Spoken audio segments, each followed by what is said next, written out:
Question 1. Who's this? Alright, dude. Tung tung tung tung sahur. So this is gonna be Question 2. Who's quite this?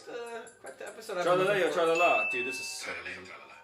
Question 3. Who's this? Chimpanzini I've been bananini. Bro, Chimpanzee. what are you Question doing? 4. Who's this? Dude, what do you We're- want? We're not even doing a bit. You're actually just like watching Italian Brain Rot, bro. I'm guessing the Italian brain rot. What are you mad about? The fact that we're supposed to be doing a podcast. It's literally... It started 10 seconds ago. Bro, we're filming. Let's go. Bro, I don't care about leaving. Yes, you do care I about do Leary. care. Don't act like you don't. Well, I'm sorry. Okay. I'm sorry. Yeah, bro. Okay. Don't let's act lock like you in. don't. Let's lock in, bro. We have a really good episode today. Do we? No. Yes, It's terrible. it's always terrible. It's Let's be honest. Yeah, man, we got some crazy ideas coming up, but this is probably the best one. This is probably the This best is one. probably the best one. We probably should have saved this one for last. This is what I wanted in high school. Dude, if I was in high school and I got this video, I would have. Because you just don't. We're talking about some cheat codes that we've learned only through painful experiences and many years. Many years of wishing that I was better at trumpet, but Facts. yeah. Stuff only professionals. Yeah, dude. I mean, that's I mean, just what? kinda- But also, what do we know about that? Yeah, we're not professionals. We suck. We Wait, suck. wait, we're terrible. We suck. Wait! Our whole format is wrong. We suck. Oh my gosh. You're right. Wait. Well, that's fine. Okay, whatever. Well, Yeah. what do you think is first? What do you want to talk about? I'm thinking the big one first. The actual equipment swapping. Yeah, the equipment swapping is good. I mean, first of all, like, what are we even doing here? You know what I Oh mean? shoot, you're right. We're in person. In person, yeah. Yeah, I mean, we're chilling here in Kentucky. Yeah. This is gonna be like one of the last ones that That we even have. have in person. Yeah, I mean, this probably will be the last one. Unless At we do least- another one while we're here. Maybe. Maybe. Who knows? Yeah. But we're in a hotel right now. Yeah. Yeah. Yeah. Okay, Don't say yeah. Don't patronize. Don't say yeah. But we're in a hotel. We're about to go to the Kentucky Summer Trumpet Institute, hosted by the University What are you of looking forward to Kentucky. here? What? What are you looking forward to here? I'm just looking forward to getting the most out of like the master classes, getting to create connections with everyone, stuff like that. Dude, I mean, I'm like I said, I think last episode I said this. I'm going through an embouchure change, bro. You know how rough that is. Don't act. Actually, yeah, you don't know how rough that is. I've Because done you it were like born with a perfect lip. No, dude, I've done it like literally twice a year for the past 4 years. It's been rough. Until recently. Whatever you say, man. And you know that.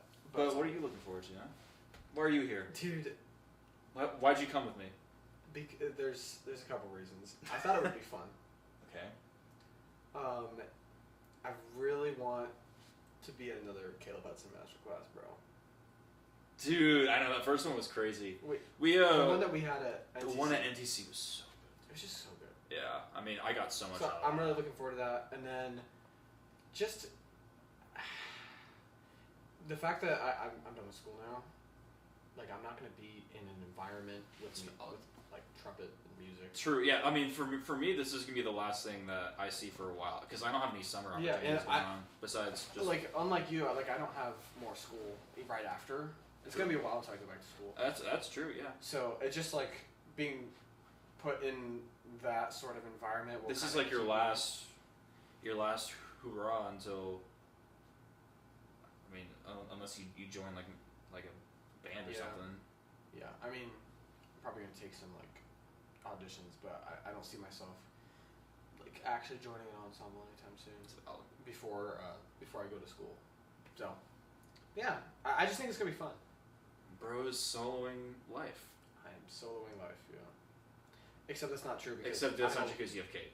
Yeah, I have a lot of people who support me. It's true. Yeah. Although not in the way that they give me like 6 Yamaha trumpets within the span of a year. Well, that's because Although I have really good grandparents. My mom did give me a C trumpet for as a early graduation gift, like a year ago or It's more. That's more than what most people have. Yeah. What? That was like awesome. a New York YM, right? It's the YM bill, yeah. Anyways, so what cheat codes Equipment you got? changing. Huh? Equipment changing. Oh. Bro, equipment swapping. Yeah. Come on, you have D1 experience of this. So, I've told you this, but I'll tell you again. Don't act. I'll tell you again. Okay. So I went to New York. Yeah. With and you saw Chris Kate Martin. And blah saw blah my blah favorite blah trumpet blah. player. Blah blah blah. And he has to play this line above high C, whatever it was, dude. I don't remember. I was busy jaw dropped over his sound. He sounds so good in real life. I bet. Yeah. I mean, he sounds so good over video too. There's so many videos of him with poor mic quality, and it's always just dude. That one recital. I think it's him and. Oh, I don't want to get it wrong. It's him and someone else. Another really good drummer. It was David Village or something like that. It's like something like that. Yeah, and there's a video of him and whoever, and he's playing with Mouths Toward None, which is literally a piece that was written for him, bro. And it sounds terrible. We saw that video. But he's playing all the right notes. I know it's good. I know it's good. The mic is terrible. The mic is so terrible. And there's a few videos of Chris Martin specifically of people just recording him with the worst equipment. Yeah, dude. I heard him in person, and it was literally the best sound I've ever heard. It confirmed my suspicion that he confirmed. Yeah, true. Because I always thought after hearing him play just with Malice Toward None, and also every other recording I've seen of him, I'm I can just tell he has the sound, for me at least. Yeah, and he does have the sound. In real life, it's honestly way better. I believe it's just pure, and probably the best core I've ever heard. I believe it. But I mean, I've already told you that. But yeah. So he goes to play this upper register line, goes in his pocket in his jacket, takes out a different mouthpiece, puts it in, plays the line for literally under 15 seconds, 10 seconds, and then swaps it back. Who's doing that, bro? What? I've never done that. I mean, dude, I'm not Chris Martin, but okay. So okay, that's literally. I don't want to call it cheating because it costs money. He's cheating. He is cheating. If you ask a high schooler, wouldn't the mouthpiece be cold? Dude, it doesn't matter. Dude, I can't play with a freezing cold mouthpiece. I think it's a skill to develop. And to be fair, I think he took it out, blew air for a second. Okay. I mean, he was warmed up. The instrument was warmed up. It's just a cool mouthpiece. It probably felt good, bro. So yeah, mouthpiece swapping. I mean, that's a huge thing though. Every single pro does. Dude. I mean, I can almost guarantee you that if you ask any professional, they're gonna say oh, I have my Haydn mouthpiece, or oh, my Hummel mouthpiece. Oh, this is a blah blah blah. Let me just say this, bro. If you ever catch me with a Haydn mouthpiece, something either went so right in my life, or everything's falling apart. Literally. And I'm relying on mouthpieces. I can't just stick to one. I need a new. Either you have it down to a science in a way that you're that guy on everything that you play, or you are struggling and doing anything you can. I have to play an E flat in the Haydn. True. I have to play an E flat in the Haydn. I need this mouthpiece. True. And then everything else sounds like garbage. There's no in between with having this E flat. I need to play this E flat, and then you actually play the E flat, and it's I can switch back to my Hummel mouthpiece now. You know what I'm saying? Yeah. Yeah. I mean, pros. I mean, it's the way the pros do it. I mean, they all have a mouthpiece for a certain thing. At the highest level, they will all have their lead mouthpiece, their flumpet mouthpiece. And that's not to say that there aren't exceptions. I met Elmer Trumpy. Is that how you say his last name? I just don't know. Elmer. I met Elmer at the National Trumpet Competition, and he told me a story about when he won NTC, which, was he a professional then? No. Was he better than most professionals? Probably. He won NTC in 2015 or something? 2016? Yeah. Playing Was it Rhapsody in Blue? It was Rhapsody in Blue. And when he was an undergraduate, and he was like, yeah, because that's what Elmer does. No. First of all, let me just. I think I told you this. Elmer is probably the coolest human ever. You did tell me that, bro. He just like stopped and talked to us for like 15 minutes. That's so and cool. just he had his hands in his pocket. He's like, yeah, like, and just telling stories. Yeah, man. He was so chill, dude. That's Kate. He was awesome. He seems like a cool guy. Just so like cool. just like over his videos. I don't know. You can He tell, always smiles at like the camera. He has so like funny. a pure soul, bro. And he was like, you know, when I was playing Rhapsody in Blue, and I forgot my mouthpiece. And I didn't have my mouthpiece, and so I asked some random person to borrow the mouthpiece. I put it in. I did my performance, and I'm fine. And I won it all. He was like actually it felt easier. What? He was like it was like a slightly like small, like more shallow cup or something like that. Oh. But he's like, I don't know anything about mouthpieces. Dude. See, yeah, No. Elmer is certainly an exception. I was telling you this earlier. I was like, there's some, like people that there's a quality to somebody like Elmer where they can just do it. Yeah, dude. I mean, He works clearly incredibly insanely hard. hard. But if you look at him play, you can just tell he can just do it. Yeah. It's hard for him to miss. I wish it was hard for me to miss, man. Dude, it's so hard. I'm trying to get to that point. I mean, I'm going through an embouchure change right now. If I forgot it, if I haven't said that yet, but like, I mean, I don't even know what mouthpiece to use right now, dude. Like, at first I thought I had it all figured out. I was like, oh, I just have really big lips and I play off to the side. I guess I just need a really big mouth. Dude, I don't know what's going on with me right now. But we're getting off topic. Dude, I also want to talk about with you trumpets too. Like, how, for example, Caleb Hudson, Yeah. you know how like he has like 70 different piccolo trumpets? Okay, it's not 70. I But, know for a fact of the two that he plays on mostly. He has the Shoki P54, and then the one that he uses for like more lyrical things. Literally the one that's the size of like this big, And then the really long. and then the Shoki. But he also has like a C. He has that C. Oh, yeah. That C Shoki, the Shoki C54, right? Sorry, It's so like I know it's so funny. It's so dumb. Like, why is it just Shoki P54 if it's like? Dude, we are like miles behind even understanding what's going on. But like at the same time, I've seen him with like 3 more. I know. And like, and He I mean, uses- there was like in He uses the right tool for the job. yeah. I mean, and he's a very good player, so that's why he has access to all those. But what?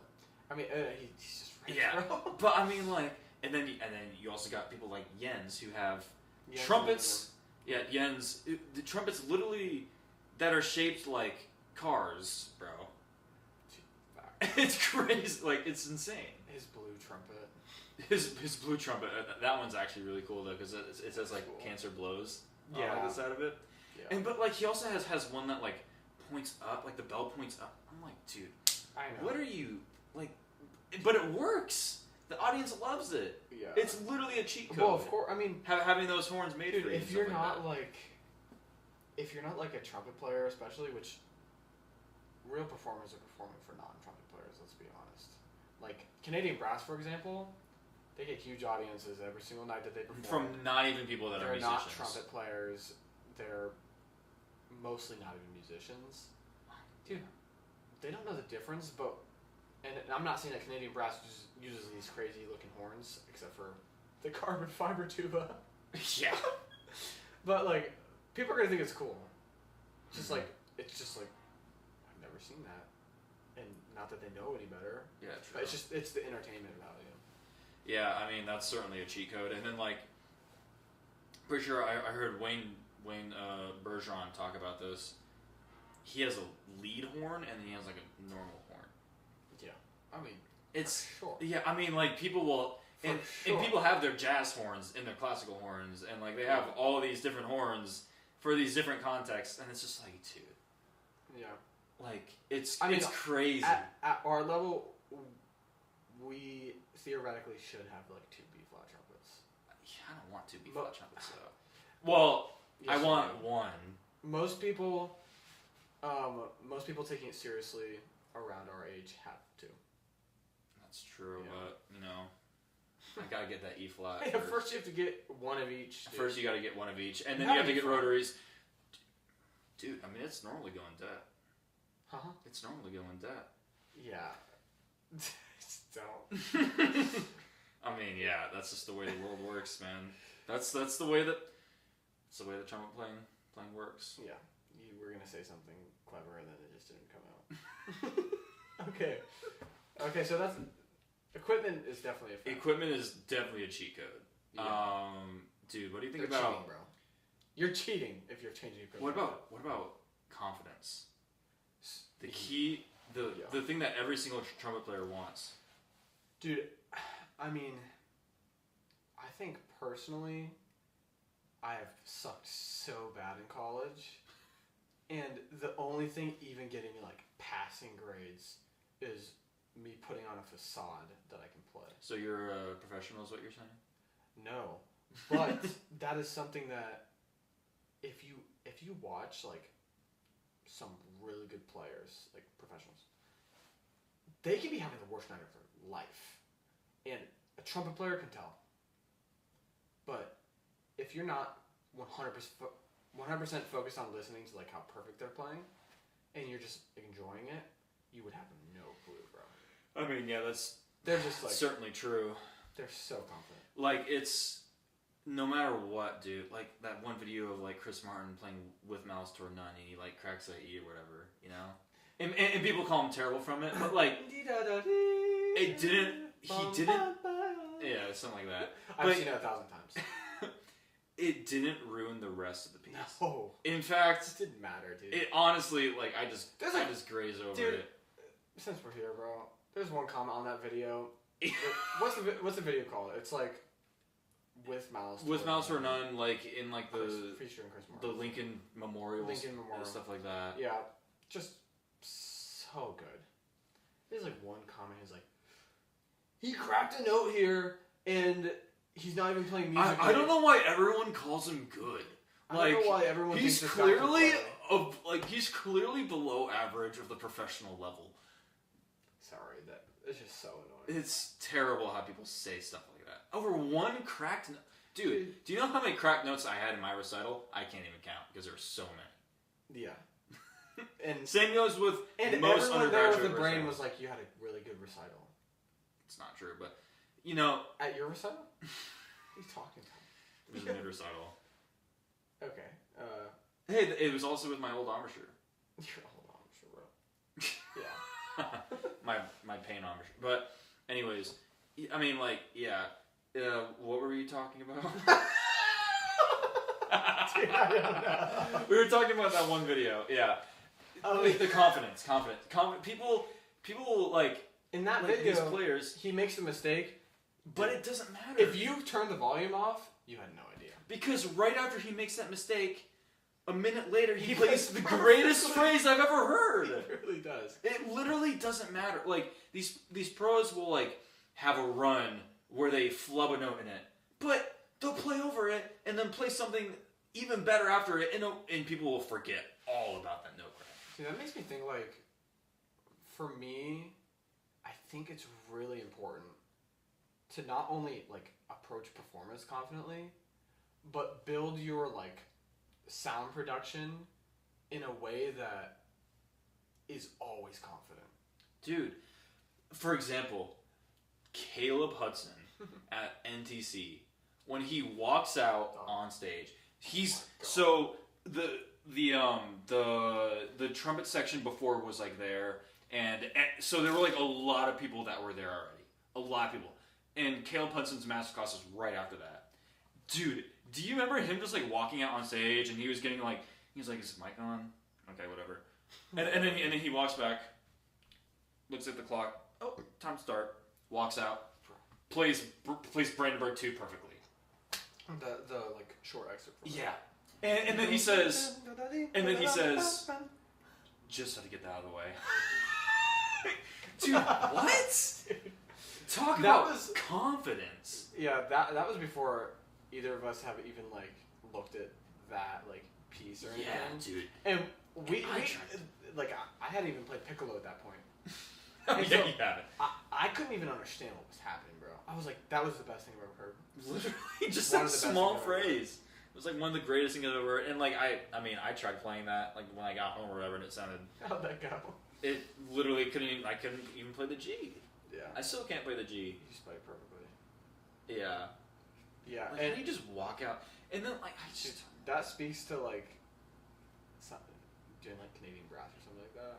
I guess. How like you just gotta do it. And Vince Brick used to tell me about how the reason why when he marched Blue Coats 2016, the reason why that like changed his playing forever was one, like Derek Gibson, just the approach that he like kind of helped him with, and then just the fact, because he was one of the soloists. He was a big soloist, yeah. He was a big soloist. It was the fact that every single day, you just had to do it, and there's not a single chance to like overthink. Dude, imagine playing that like Nike, those solos every single day. Like when it's like 90 in like Alabama. Oh my god, dude. Dude, I know. why aren't you playing it up? But No, dude. but it reminded me when I saw Caleb Hudson just dum dum dum dum dum dum dum dum dum. Oh, it just he played it top to bottom. It was perfect. I literally have it on my phone's perfect. recording. It's perfect. I literally have a recording. Of Yeah, it. I have the same recording. Perfect. It's and crazy. it's not even about it being perfect. It just sounded great. It was good music. Yeah. And just the way that you could have asked everybody in the audience if you were like, was he nervous? Do you think he was nervous right before he played that? Did No. he look no, dude. No, he was the And opposite he- of nervous. and He was he- ready to play that. He probably was kind of nervous. He probably was like, oh, here goes nothing. Yeah. But in actuality, it looked like he was like. Yeah. It's like a facade backed by genuine confidence. Yeah. Yeah. Dude. Yeah, I You mean, you can't play in front of that and many like people. Jens. Yeah, again, I'm gonna bring up Jens. Jens is so unbelievably himself. It's not even funny. Oh my god. He is just. You gotta love him for it. Yeah, and you gotta love. He's the biggest goofball on stage, bro. He makes everyone laugh, but he sounds incredible. And I mean, you can just tell that he loves what he does, and he makes it so obvious too. Yeah. That takes confidence to go on stage and be undoubtedly like yourself. Yeah, dude. Are you kidding me? That's like, what it's about. Imagine me walking in to my recital and be just like, "Yo, what's up, guys?" Dude, I would get killed. You know? Yeah, it wouldn't go well. Because I would also not sound good, and yeah, literally. Facts. Like if I did that in my recital, in like order would've been over. to do that, you do have to sound like to have that confidence. It also comes with sounding good, but at the same time, But it's not a bad thing to start with a good personality. It's not a not, bad not, thing not to a good start- personality, but start with just leading with like kind of truth, I guess, like who you are. Yeah, just being yourself on stage. But while putting on like kind of a facade that like this is how it is. Yeah. right? Like next time you have any performance max, you should just like say you were actually going to play for like a master class for this thing, right? Which you probably aren't because you don't have anything prepared. I don't have anything prepared. Which I'm not either because I'm going through an arbitral change and I sound terrible. But like you should just act like you're playing for like for me. Like even though it's really Caleb Hudson you're playing for. And he's like, why don't you play me some pick? Okay. And then you're like, okay, well here goes nothing. You know, It was like so fake. like But yeah. I mean No, I think it would just go better. Just give it a shot. I I think it would go guarantee better. it would go better. Yeah. And you know, I think maybe in similar situations, even if you are like concerned, like, will I be able to play because I'm changing my arbiter? You know, you're like uncertain. Just I gotta think- screw it, go yeah. for it. Yeah. Dude, there's like this one like, you've seen some of it, but there's like a long series that Adam Rappa has Oh my god. about performance. Yeah, we watched like 3 hours of it. And then we watched some of it, but there's more. And one of them, I'm not gonna curse, but he goes. He's like honestly, like one of the best things that you can learn. This is not word for word. Is like when you have to perform, just say F it. F it. And just having that mindset is like huge. Because what are you gonna do in that moment? What can you possibly think of in that moment that's gonna make you any better? Nothing. There's nothing that you can do. You already had the chance. The day of a performance, there's nothing you can do to actually make your performance, like, performance-wise better. I will say that approach of just like, F it, I'm just gonna do it. I don't think that's gonna work very well unless you kind of practice having that mindset when you play. Like sometimes my best playing days are when I literally just almost have that approach in my head moment I pick it up. Like not like, okay, I must warm up this way.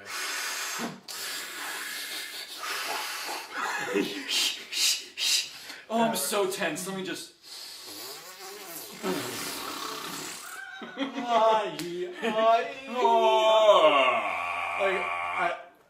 And that's not anything against like people who do that. Just like having a system that you do. Yeah. But for me, and this is also kind of something I got from Adam Rapper, I guess. Just having the ability to pick it up and just start playing is kind of huge. Yeah, I agree. Like, I just didn't develop that I didn't start to develop that for a long time. And when I did, I was like, oh, it's not that deep. You just play. I don't need so many conditions to be met before I can play. That's fair. Yeah. I think that's big. Yeah, I mean, I feel like we're getting off topic. Yeah, what are we talking about? Literally the second time we're supposed to be talking about cheating. But I mean, there does have something to do with like blood flow in that, you know. Like I feel like that's like, what I thought. Adam's blood is literally just permanent as it lives. It's not how it works. But like, how does he just pick up his horn after not playing all day and play double C? I'll tell you this again, dude. He shows up to Beluga's spring training drill.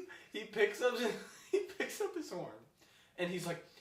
By the way, he says this later in the day. He's like, he says it. He's like, I'm about to play. Like, by the way, he's like, I didn't sleep last night because my flight got canceled. And he said it later. And when he said that, I was like, what? You're on no sleep? Like, what? If I didn't sleep last night, I would be dead. Well, yeah, you're also like also in spring training. Probably the worst couple weeks of my life. And dude, he picks his horn out of his case. We're in an auditorium for like the first time ever, just because he's there. Whatever. Picks it up. Middle G. Probably the best sound I've heard in a long time. Especially because I was just in the middle of spring training. Everything kind of sucked.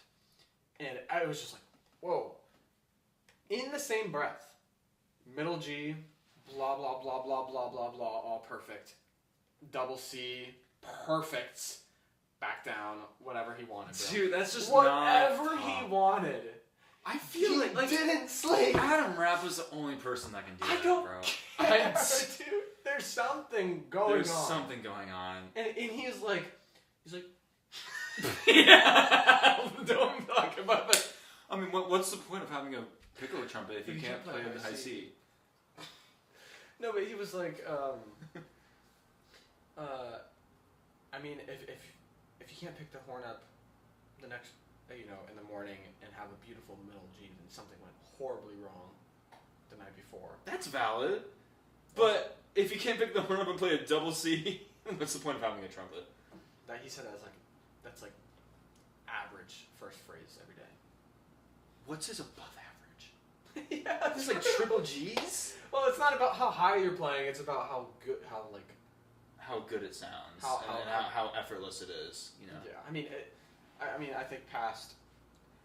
I think that there's merit to being able to play up there. And to circle all this around, bro, that takes confidence. To be able to pick up your trumpet and just play a double C. And Adam Rapp is like one of the only people I've ever heard who plays a double C and is just same tone as a high C. Like, that doesn't make sense. There's something going on with his manipulating his tongue. Okay, don't do that. Playing the high notes. I don't even care what's going on. It's just like, like if you hear like lead players. The fact that he has the confidence to do that, also just in front of like a group of 20 Blue Coast Fields, like 24 trumpet players. Yeah, well, was it in front of the entire like brass? Bro, he picked up his horn on no sleep in front of the second place horn line or whatever place you guys got horn line wise that year, and plays a double C. Him. Yeah, he's like, dude, these kids. Dude, and speaking of the confidence thing, he's the ultimate like perceived confidence. Yeah. Like, they're not gonna be able to see me when I stand up, I don't think. But most people play like this. Like, most of the time I'm lazy and I just like kind of play like this. It's like kind of like a hunched. Adam Rappa taught us, or maybe I got it from. It might have been that one video of him. We always end up talking about Adam Rappa. True. Bro, he talks about like lat spreading. Yeah, bro. He puts like his pelvis back, which apparently has an effect on like the flight or fight response or something like that, because it makes you like yeah, I guess it gives less of that response, and like shoulders all the way back. Bro plays like this, dude, and that was his first phrase, just not. We're all just like, what? I tried to make a TikTok about it at the time, but I only got like a split second of like him going. Yeah. It's in that one TikTok from like 4 years ago for like a split. 4 years ago. 3 years March ago. 3 years ago. 3 years ago, yeah. Anyways, we should probably move on to the next topic. But yeah, Right. I mean that's how else are professionals cheating? I guess that's yeah. Dude, that's wild. I mean, that's not even. So I wrote down efficient practicing, but you kind of explained it in like the worst way possible. So why don't you just go ahead and take it away? I mean, what did I say? You said like people who practice in a certain way that's like lengthy, but it's no. You said when you practice a certain way that it's like a short practice and it's not like over complicated. Okay, then what'd you say? Don't say no when you said. What did I say? I know no. That's not what I said. I think what I was trying to say was people who approach their practice with like a lot of hard work, like a lot of work, but their like mindset for how they do it is really simple. Okay. Does that make sense? Give an example. Like, not sitting there and like overthinking all this stuff that doesn't get the results. You know what I mean? I think a lot of the best players don't spend the time on like the junk. You know what I mean? Like what junk?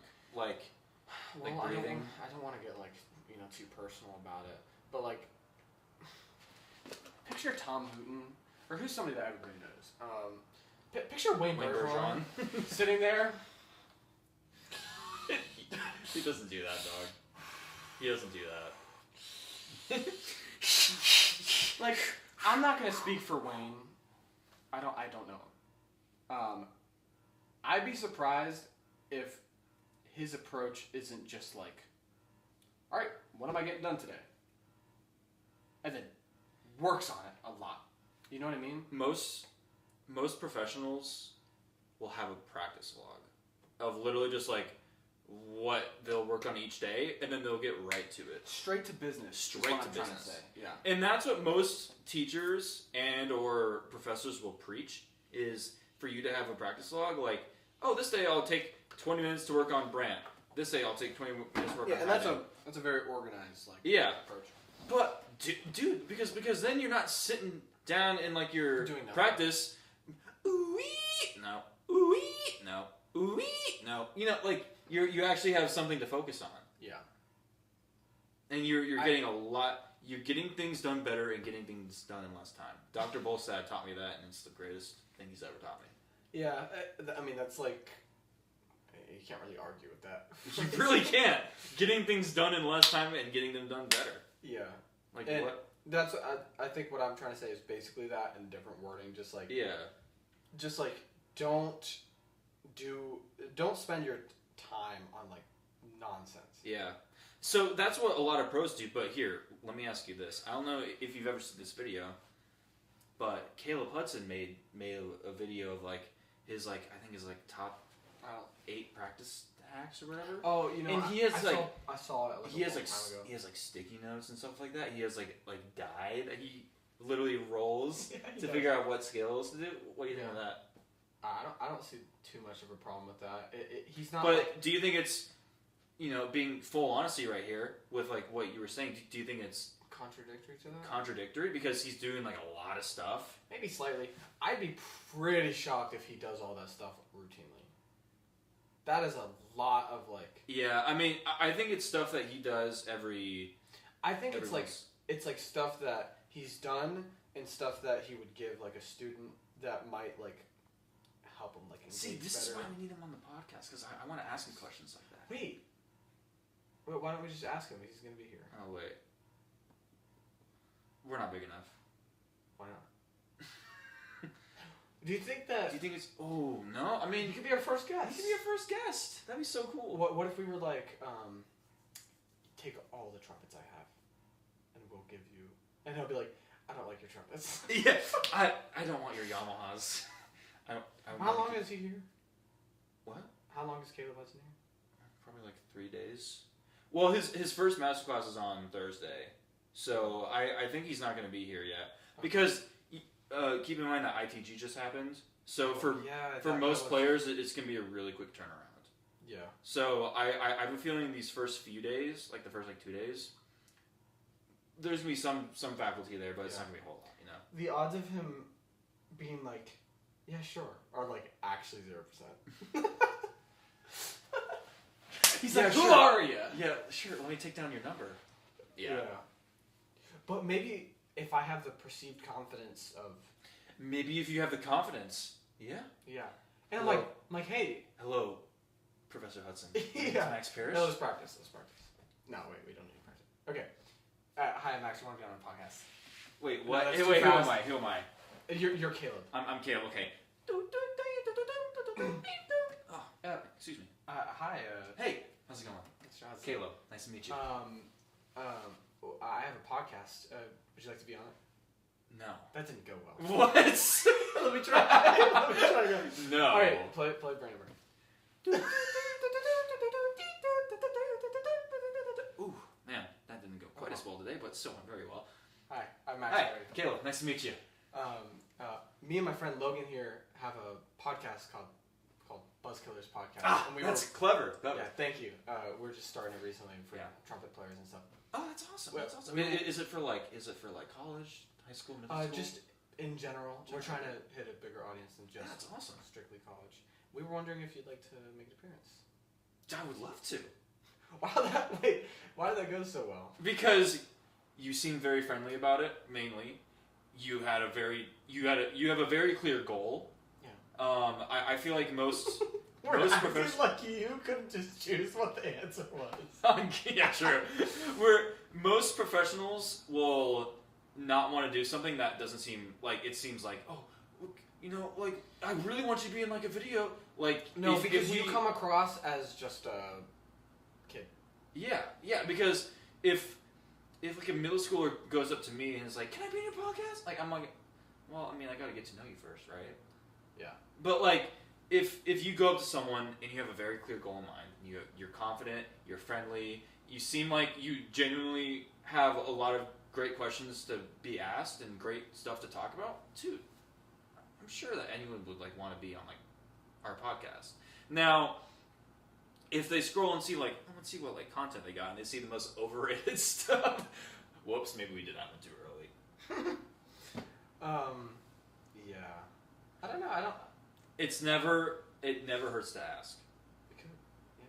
And if he says that he's really busy, then we'll ask him another time. What better first guest to have? Honestly. Yeah. And it would be in person. Dude, it's gonna suck. That would be crazy. Because we've been talking about we want to have some bigger guests like eventually. Yeah. We haven't had any guests yet. No. But we want to start doing guests and. In like reaction videos, I mean, those will come into play more when we actually get. But like to more virtual, but you know, it'll be cool, but it's not gonna be the same as like in person. Yeah. Yeah. But I mean, an in-person episode with Caleb Hudson would be pretty insane. Dude, I don't know. I don't know how we'd find time for that though, just because everything is pretty close together. You'd have to just make time. Yeah. I don't know. I mean, that would be. It could be awesome. 20 minutes. I mean, we can even schedule it for like NTC next year or something, or something like that. You know. I mean, we could just bring it up to him and be like, "Join our Zoom meeting, bud." Don't call him bud. Okay, wait. Let's What's try up, that again. bud? Hold on. See, I need practice. This is good. You could be like, "Oh, I know we don't really have time here, but maybe we could do it online sometime soon. Yeah. If you have like a 30 minutes, hour here and there." I mean, he's done a lot. He seems very open to do stuff. Yeah. I mean, we would have no problem. He's a great guy. We would have no problem having a lot of questions for him. Oh, I have no problem having a lot of questions for like Any of them. any guest artist. True. Honestly. Yeah. But anyways, how else are they cheating out there? that's it. That's all I wrote down. That's all I wrote down. I'll be real. We've been talking for a while. That's good. Yeah. I think that's it, man. Well, maybe the next one will be Let's talk about this Maybe not. camera quality. Dude, oh my god. Zoom has the worst quality. Okay, now we're talking to y'all. Zoom has the worst quality, man. Yeah, if you in the comments have any idea, like where to like do video calls that doesn't look like trash. Yeah, because also some of y'all may have seen, but I'm creating some clips, and I don't want the clips to be like 240p. I want it to be actually like literally like 144p. Yeah, I want it to be actual like good quality. So if y'all have any ideas of like what we could record on, even if it's like we were doing Zoom, and Zoom you can save the recording. Yeah, so like it's somewhere easy. in there it looks like trash. It's so ugly. I don't know what it is, and we're not looking to spend like $100 a month, but even if it costs like a little bit of money a month, man, I'm down for it. We can certainly do that. But like, I just want it to be like, because the cameras that we actually got pretty high-end cameras. But here's the thing, no one's gonna believe us. But like when like we like talk over like Discord, we talk on Discord and it looks great. Yeah, it looks so good. It's like 60 FPS. It's like it's so nice. These cameras are nice. Yeah. And then we actually and then we go on Zoom and it looks like we're recording on potatoes. Now, is it Zoom or is it saving the video from Zoom? Because you look like that over Zoom. Yeah, true. So if y'all have any ideas, please let us know. Yeah. But other than that, that's it. That's all we got. Buzzkillers. You stole my line. Oh, try again. Buzzkillers. Right. That's cringe, bro. That's cringe.